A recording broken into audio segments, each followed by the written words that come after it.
COVID-19 с нами уже третий год. Ноябрь 19-го стал точкой отчета новой коронавирусной инфекции. Более 5 миллионов человек официально погибли от нее по всему миру. Назрановская районная больница – первое медучреждение, которое приняло удар новой коронавирусной инфекции в регионе. Весной прошлого года, когда был пик заболеваемости, в больнице проходили лечение более 400 человек. Сейчас же ситуация намного стабильнее. На сегодняшний день, конечно, количество больных уменьшается, идет тенденция к снижению. Например, там сентября, октября месяца. Вот. Значит, если тогда поступало по 15, 20, 27, то сейчас в сутки поступает 6-7 пациентов, и они не такие тяжелые, как тогда. В основном это КТ-2, КТ-3. Учитывая, что отмечается снижение, то, соответственно, коечный фонд тоже сокращается. Если, например, в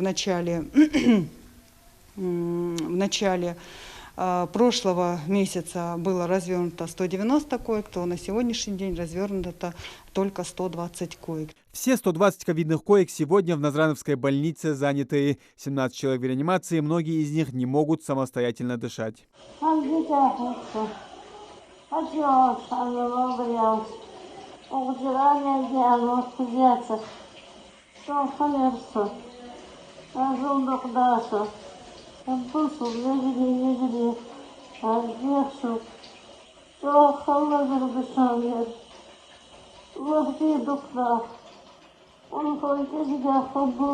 нас пациенты находятся на неинвазивной вентиляции легких 5 человек с дотацией кислорода.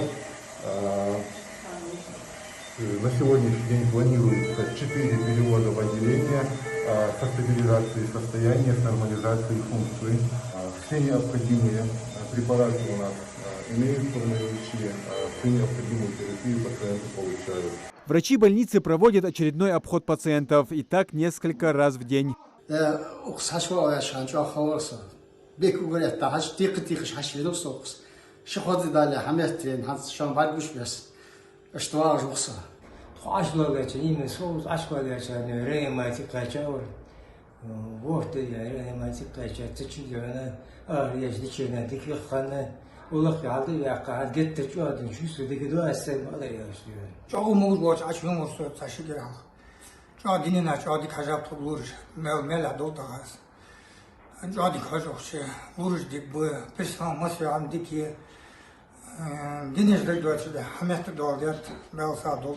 Сейчас в республике, как и по всей стране, 4-я волна коронавируса. В отличие от первых двух, в 3-й и 4-й болезнь значительно помолодела. Если раньше под угрозой были люди возраста 60+, то сейчас тяжело болеют и молодые. Сейчас поступают пациенты и 90-го года рождения, и 82-го года рождения.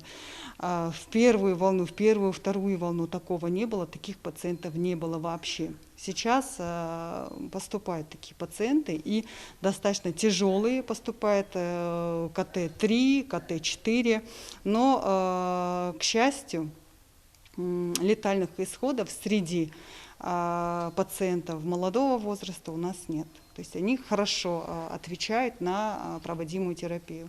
Ситуация с коронавирусом улучшилась благодаря самосознанию граждан, соблюдению ограничительных мер. Вакцинация также вырабатывает коллективный иммунитет. Сейчас вакцинация гораздо активнее.